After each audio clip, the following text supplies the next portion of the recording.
5 people have been injured after an eGoli gas truck caught fire in Braamfontein. Yesterday's explosion took place while workers were conducting maintenance underground. This comes a week after 77 people lost their lives after a fire in Marshalltown. At the same time, the City of Joburg says it's focused on dealing with the scourge of hijacked buildings. Let's try and make sense of all these developments for you now. Bring in the city manager in the City of Johannesburg, that's Floyd Brink, who joined us via our video link this morning. Great to have you on the program, sir. Thanks very much indeed for making time. Again, we understand that maintenance work was happening when this particular accident took place. I wonder, though, whether eGoli Gas has explained to you exactly what happened, even perhaps at a technical level. Good morning, Ayanda, and good morning to your viewers. Indeed, there was some fire that occurred yesterday at the corner of the Quarter and Bertha. This is all part, you would recall during the Bay Street incident, we've indicated that we will do some form of preventative maintenance in other areas around the inner city as well. So eGoli Gas at this point, they were also busy with some preventative maintenance and upgrades of their own lines. So they've indicated to us from a technical level, it's one of the, I think it's a 350 millimeter pipe. So they started to insert some form of a sleeving into that pipe, all as part of preventative measures on their part and upgrades from their side. Like I've indicated, we are working closely also with them through our JRA and our other entities, whereby we are providing them with way leaves, specifically on preventative maintenance, for them to be able to do their work. So this was really, it was maintenance related, and indeed it was an accident as well on their part. Yeah, ironic that it was preventative maintenance, isn't it? How deep into this process are we? In other words, what are the risks associated with us having to deal with a similar incident down the line? Yeah, so look, the risk will always be there, but as part of the protocols going forward, we've agreed with eGoli Gas. The MD was also on site with his team. Going forward, as much as they will be doing preventative maintenance, we will now also assist them as and when they do their maintenance. We will also ensure that we deploy some of our own EMS teams to that particular area where they will be working, and we will be informing the people in that area that there will be this type of maintenance.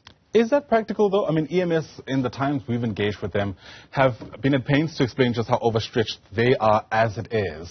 In my mind, if they're going to be able to keep up with officials because of something like maintenance, it may very well take away from the other work that they're busy doing. No. Look, it's all about how we're going to manage it. Indeed, our people are overstretched in terms of the number of fires that we've seen in the city and the surrounding area. But it's all about managing and scheduling the work. What we have agreed with the MD for eGoli Gas is that we would agree with them on a scheduled basis. How do we then sequence those particular maintenance, and how do we deploy teams? When we say, Ayanda, that we're going to deploy some of our EMS teams there, it's not that we're going to send this very big delegation or so. It's just as part of us ensuring that we are working with them and ensuring the residents that there must be some form of comfort in the work that we do. So it's not to overstretch them, it's not to overburden them, but it's really for us to work very closely with the private sector in this case, because, I mean, it's a much bigger picture than what we think. Yeah, it certainly is, and we'll speak about that in just a moment. Are you able to give us an update on the state of the 5 people who are injured? I mean, what's the range, for instance, of the injuries that they'll be treated with, or for?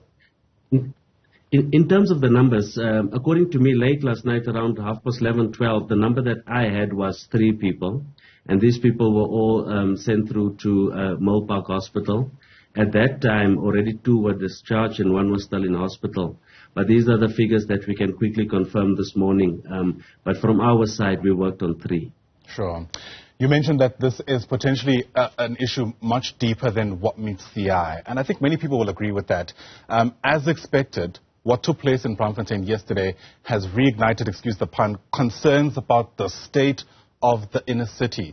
I was there when the Marshalltown fire took place. It is unsafe, it is unkept, and in many instances, no place for human habitation. How much of a concern is that for your office? Because, again, this is not something that happens overnight. It's a gradual process, the decay of the inner city, and there are real fears that it's now a runaway train out of everyone's control. Definitely, dilapidated buildings, problematic buildings, hijacked buildings. It's high on the agenda for the City of Johannesburg and its political leadership, the government of local unity.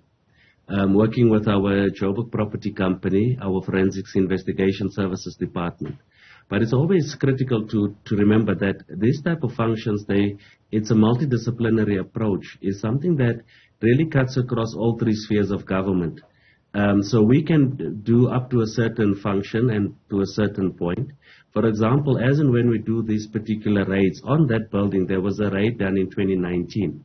But once you are done with that raid, there's nothing else that you can do than to hand over to SAPS that particular site or whatever findings that you've made.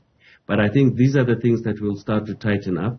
And other spheres of government have started, or they've indicated that there will be other protocols and processes that will be unfolding in the next few weeks. So I must indicate to you there's a lot that will be happening from the different spheres of government, focusing specifically on, let's say, these problematic buildings and these hijacked buildings. Indeed, it is a challenge for the city of Johannesburg.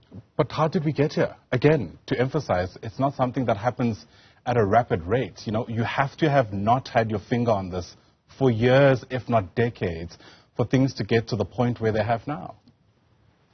Yeah, so you need to understand, again, in terms of the context, and we've indicated this previously, and I think as and when you listen to some of the other interviews from other government leaders, you would have realized that as and when these particular issues happen, there's also certain court rulings that have taken place over the number of years.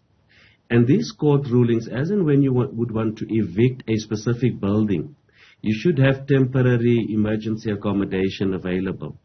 And we must indicate it will never be viable for any organization or any business to have a certain number of emergency accommodation just idling, just waiting for these particular things. Again, it takes us back to what is it that we need to do within the different spheres of government. And as I've indicated, that will now start to unfold, because from a National Human Settlements Department point of view, which is very supportive during this time, they're working very well with us as well as the province. So these are the answers that we now need to start to look at. And I can indicate to you, Ayanda, you are indicating that as and when these buildings are hijacked, it would be quick, or it will take a specific period. I can tell you, when a building is invaded, it's a number of hours before there are people in those buildings. And for you to evict them, there's also certain processes to be followed in terms of eviction orders and so on through court. And once you've got those particular orders, you would then now need emergency accommodation. So I'm not looking for any excuses, but indeed it's a challenge. It's a challenge for all spheres of government, and I think the President was clear last week during his interview. It will be difficult for us just to blame where it is, where to pinpoint and to shift the blame. Yep. It is an issue of government and the three spheres, and the only way to resolve this is by working together for us. That is it. Right. You know, you say it's not an excuse, but it certainly sounds like a deflection, because part of what the law says actually is that you only need to provide this alternative accommodation if people have been in those buildings for more than 6 months. And again, it rounds up to being an indictment on government, right?